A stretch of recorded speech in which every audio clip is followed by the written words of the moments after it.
नमस्कार व्यूअर्स, अभिवादन करते हैं आपका हम अपने YouTube चैनल पर। जैसा कि हमारे कुछ व्यूअर्स का कहना है कि एक एक घंटे के वीडियोज़ बनाए जाएं, जिससे परीक्षा बहुत ही नज़दीक है, हम इसे कवर कर पाएँ पूर्णतः।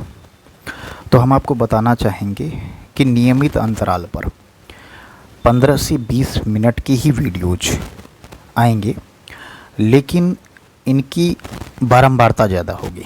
यानी एक दिन में 10 से 12 वीडियो आपको मिल जाएंगे और हम कोशिश करेंगे कि 10 दिनों के अंदर इस प्रीवियस ईयर सीरीज को समाप्त कर दें। और इसके बाद हम शॉर्ट ट्रिक के वीडियोज़ को लाएंगे और कुछ इम्पॉर्टेंट नोट्स जो हम अभी आपके लिए बना रहे थे फिर उसको प्रोवाइड करेंगे। तो आप लगातार इस YouTube चैनल का पार्ट बनिए और इसका लाभ उठाइए। चलिए क्वेश्चन पर चलते हैं। क्वेश्चन कह रहा है कि निम्नलिखित में से किसकी पूजा हड़प्पा संस्कृति में नहीं होती थी। यहाँ भगवान विष्णु की पूजा हड़प्पा संस्कृति में नहीं होती थी। शिव की पूजा, मातृ देवी की पूजा और पीपल की पूजा हड़प्पा संस्कृति में होती थी। यहाँ व्याख्या में भी यही बताया गया है। अब आगे हड़प्पा कालीन जो प्रश्न था वह समाप्त हो चुका है। आगे ऋग वैदिक और उत्तर वैदिक काल, ऋग वैदिक एंड पोस्ट वैदिक इरा, इससे जो संबंधित प्रश्न है उसे हम यहाँ पर व्याख्या करते हैं। प्रश्न कह रहा है कि ऋग्वेद में उल्लिखित 10 राज शुद्ध या इसे 10 राज युद्ध भी कहा जाता है किस नदी के तट पर लड़ा गया। तो यह परुष्णी नदी के तट पर लड़ा गया। अच्छा, परुष्णी नदी को आज के समय में हम रावी नदी कहते हैं, ठीक है। तो परुष्णी नदी के तट पर 10 राज युद्ध लड़ा गया। ऋग्वेद के 7वें मंडल में 10 राज युद्ध अर्थात 10 राजाओं का युद्ध का वर्णन किया गया है। यह युद्ध परुष्णी यानी रावी नदी के तट पर हुआ था। इसमें राजा पुरु के नेतृत्व में अलिन, पक्त, भलानस, शिव, विषडिन, अनु, द्रह्यु, पुरु तथा तुर्वश जैसे 10 कबीले शामिल थे। इन कबीलों में सर्वाधिक शक्तिशाली पुरुजन था, जिनके पुरोहित विश्वामित्र थे। इनका पड़ोसी भरतजन था। इनके पुरोहित ऋषि वशिष्ठ थे। दशराज्य युद्ध उत्तराधिकार के लिए लड़ा गया था। इसमें राजा सुदास भरतजन की विजय होती है तथा पूर्वों की संयुक्त सेना पराजित हो जाती है। जबकि पूर्वों की जो सेना थी वह सबसे ज़्यादा बलिष्ठ थी, लेकिन उसके बावजूद कुशल रण कौशल के कारण यहाँ भरतजन का जो खेमा होता है वह विजयी होता है। प्रश्न कह रहा है कि निम्नलिखित में से किसका उल्लेख ऋग्वेद में नहीं है। तो जनपद का उल्लेख ऋग्वेद में कहीं पर नहीं मिलता है। ऋग्वेद में कुल, फिर ग्राम, विष, जन और राष्ट्र, इनका उल्लेख है, लेकिन जनपद का उल्लेख नहीं है। सबसे छोटी इकाई कुल, उससे बड़ी ग्राम, उससे बड़ी विष और जन और सबसे बड़ी राष्ट्र। तो कभी कभी यह भी पूछ लेता है कि सबसे छोटी इकाई क्या थी, तो वह कुल। नेक्स्ट प्रश्न पूछ रहा है निम्नलिखित में से कौन सा अभिलेख वैदिक देवताओं का उल्लेख करता है। तो भोगजगोई अभिलेख जो है वह वैदिक देवताओं का उल्लेख करता है। भोगजगोई एशिया माइनर में स्थित एक ऐतिहासिक स्थल है। इसका समय 1400 ईसा पूर्व है। अच्छा, ईसा पूर्व और ईसवी से क्या तात्पर्य है। ईसा मसीह के जन्म के समय को 0 ईसवी कहा जाता है और इससे ईसा मसीह के जन्म से पहले जितना भी समय रहेगा उसे ईसा पूर्व कहा जाएगा और जन्म के बाद के समय को ईसवी कहा जाएगा। इस अभिलेख में राजाओं के मध्य एक संधि का उल्लेख है। इन राजाओं ने वैदिक युगीन देवताओं इंद्र, वरुण, मित्र, नासत्य को साक्षी माना है। यह अभिलेख संस्कृत भाषा में है। तो कभी कभी बोगजगोई अभिलेख किस भाषा में है, यह भी प्रश्न पूछ सकता है। प्रश्न कह रहा है कि गंगा एवं यमुना नदी का साथ साथ उल्लेख सर्वप्रथम कहाँ मिलता है। तो गंगा और यमुना का साथ साथ उल्लेख ऋग्वेद में मिलता है। यूपी पीसीएस जे के 2013 में पूछा गया यह प्रश्न है। ऋग्वेद सबसे प्राचीनतम और पवित्र वेद है। ऋग्वेद में अग्नि, इंद्र, वायु, वरुण आदि देवताओं की स्तुतियाँ संग्रहित हैं। ऋग्वेद में यमुना नदी का उल्लेख 3 बार और गंगा नदी का उल्लेख 1 बार 10वें मंडल में मिलता है। ऋग्वेद में मंत्रों का पाठ करने वाला पुरोहित होर्त कहलाता था। यह भी प्रश्न पूछा गया है प्रीवियस के एग्जाम में कि ऋग्वेद के मंत्रों का पाठ करने वाला पुरोहित क्या कहलाता है। तो इसका उत्तर है होर्त। अब यहाँ सूची को मिलान करना है और सही उत्तर चयन करना है। एक में वेद दिया है और दूसरे में इनके ब्राह्मण का नाम दिया हुआ है। जो सही मिलान है, ऋग्वेद के ब्राह्मण कौशितकी ब्राह्मण, यजुर्वेद के ब्राह्मण सतपथ ब्राह्मण, सामवेद के जो ब्राह्मण थे वो पंचविश ब्राह्मण और अथर्ववेद के ब्राह्मण जो थे वो गोपथ ब्राह्मण थे। गोपथ, आप इन्हें जरूर याद कर लीजिएगा, प्रीवियस में कई बार यह प्रश्न पूछा गया है। इसकी व्याख्या भी हम देख लेते हैं। व्याख्या में यहाँ पर दिया हुआ है कि ऋग्वेद से संबंधित जो ब्राह्मण थे वह कौशितकी और ऐतरेय ब्राह्मण थे। यजुर्वेद से संबंधित सतपथ तैत्तरीय ब्राह्मण, सामवेद से संबंधित पंचविश, खड्विंश, अद्भुत तथा जैमिनी ब्राह्मण और अथर्ववेद से संबंधित गोपथ ब्राह्मण थे। पुनः प्रश्न में सूची वाला प्रश्न है जिसमें मिलान करना है आपको और सही उत्तर बताना है। तो सूची 1 में वेद का नाम और सूची 2 में इनके स्रोत दिए हुए हैं कि किस स्रोत से क्या मिले हुए हैं। तो आप देखेंगे ऋग्वेद जो है वहाँ पर स्रोत एवं प्रार्थनाएं होती थी। यजुर्वेद में कर्मकांड के विषय में दिया हुआ है।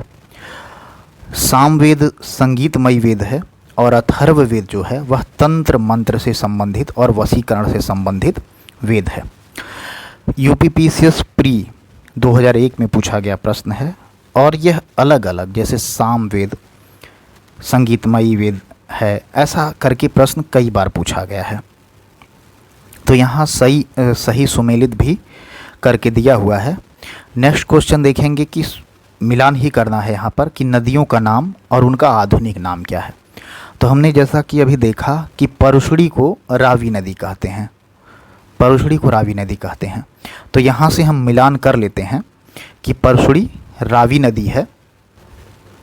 सरस्वती को घग्घर हकारा आज के समय कहा जाता है। सुतुद्री नदी का वर्तमान नाम है सतलज और विपाशा का वर्तमान नाम व्यास है। तो इस प्रकार से हम इसका सही मिलान कर पा रहे हैं। इसकी व्याख्या देख लेते हैं। व्याख्या में कुछ और नदियों के बारे में भी दिया हुआ है, जैसे सदा नीरा वर्तमान समय में गंडक के नाम से जानी जाती है और जो कुंभा नदी थी या कुंभ नदी थी यह काबुल नदी के नाम से वर्तमान में जानी जाती है। बाकी परुशड़ी को रावी नदी कहते हैं, सतुद्री को सतलज और विपाशा को व्यास कहते हैं।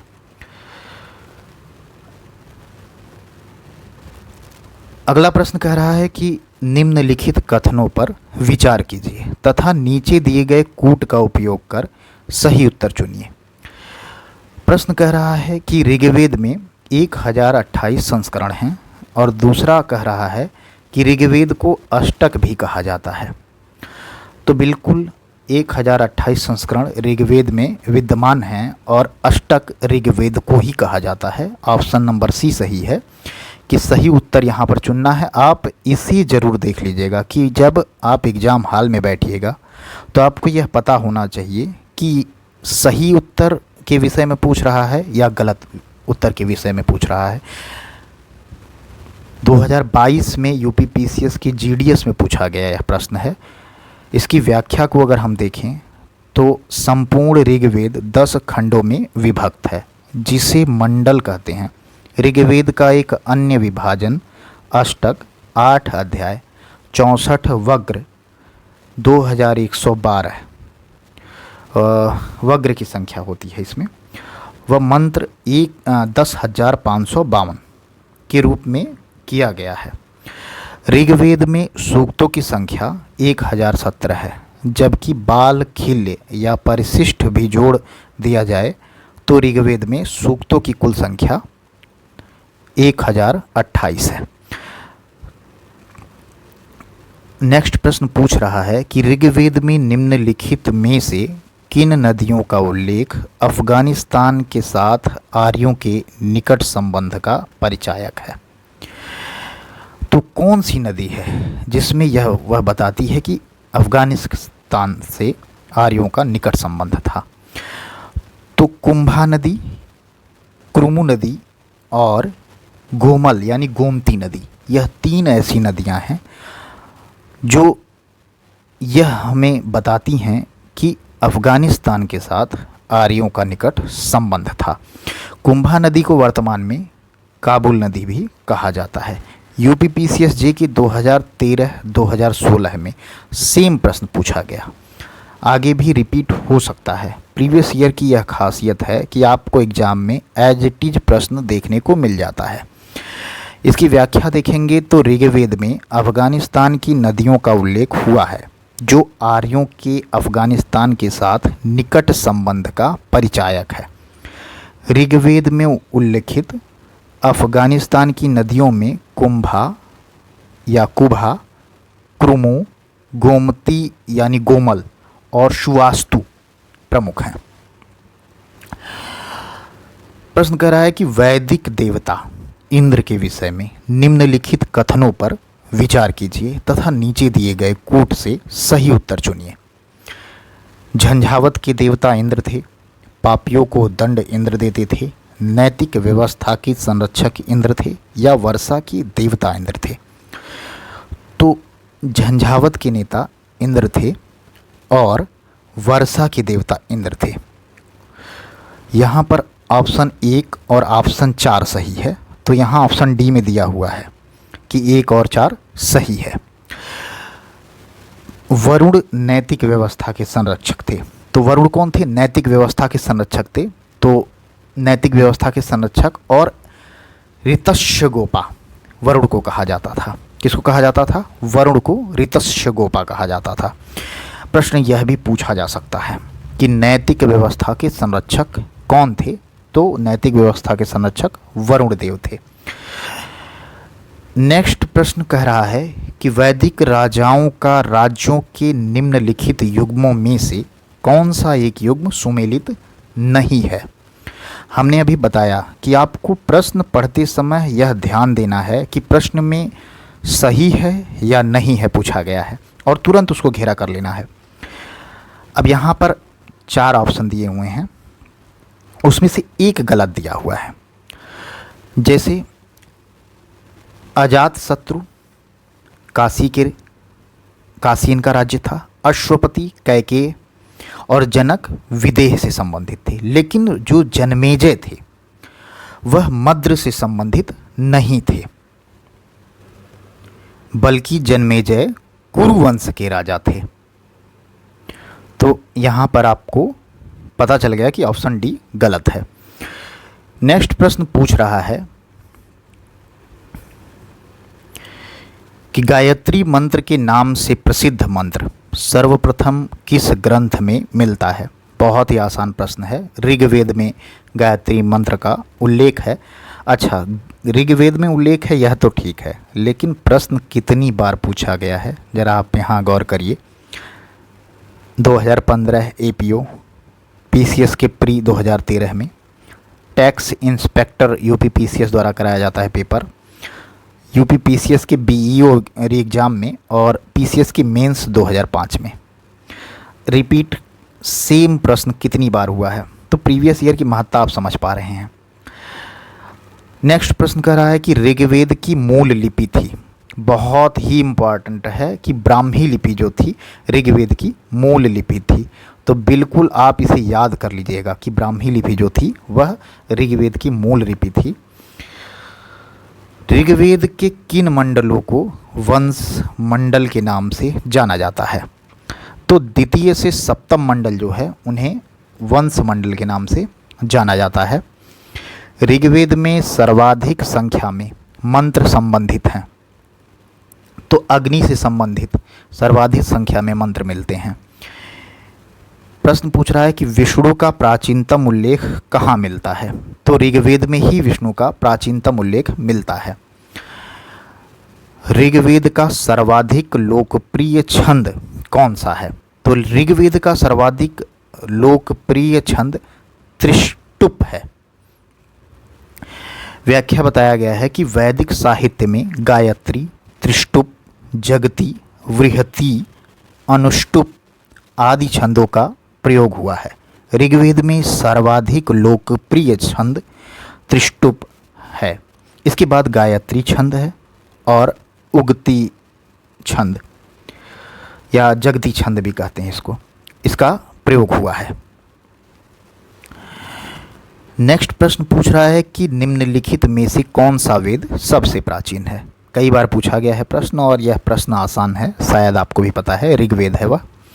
और ऋग्वेद के विषय में अभी हमने ऊपर भी देखा, अब यहाँ पर कुछ व्याख्या दिया हुआ है। भारतीय धार्मिक साहित्य के अंतर्गत 4 वेदों का वर्णन मिलता है: ऋग्वेद, सामवेद, यजुर्वेद, अथर्ववेद। इनमें ऋग्वेद सर्वप्राचीन है, जिनमें 1028 सूक्त मिलते हैं। इसमें 10 मंडल, 10,552 ऋचाएँ मिलती हैं। वेद के ऋचाओं को पढ़ने वाले को होर्त कहा गया है। इसके माध्यम से आर्यों के राजनीतिक सामाजिक इतिहास के बारे में जानकारी मिलती है। ऋग्वेद में हमें गायत्री मंत्र का पाठ भी मिलता है, जिनके रचयिता विश्वामित्र थे। ऋग्वेद में मुख्यतः स्रोतों का संकलन है। वर्ण शब्द का सर्वप्रथम प्रयोग ऋग्वेद में ही प्राप्त होता है। लोपा, घोषा, अपाला, आत्रेयी आदि के मंत्र ऋग्वेद में ही प्राप्त होते हैं। प्रश्न पूछ रहा है कि अपाला, आत्रेयी के मंत्र किसमें संग्रहित हैं, तो ऋग्वेद में संबंधित हैं, संग्रहित भी हैं ऋग्वेद में। किस वैदिक ग्रंथ में वर्ण शब्द का सर्वप्रथम नामोल्लेख मिलता है? ऋग्वेद में सर्वप्रथम वर्ण शब्द का नामोल्लेख मिलता है। निम्नलिखित में से किसका संकलन ऋग्वेद पर आधारित है? तो सामवेद का जो संकलन है वह ऋग्वेद पर आधारित है। सामवेद में कुल 1549 ऋचाएँ हैं।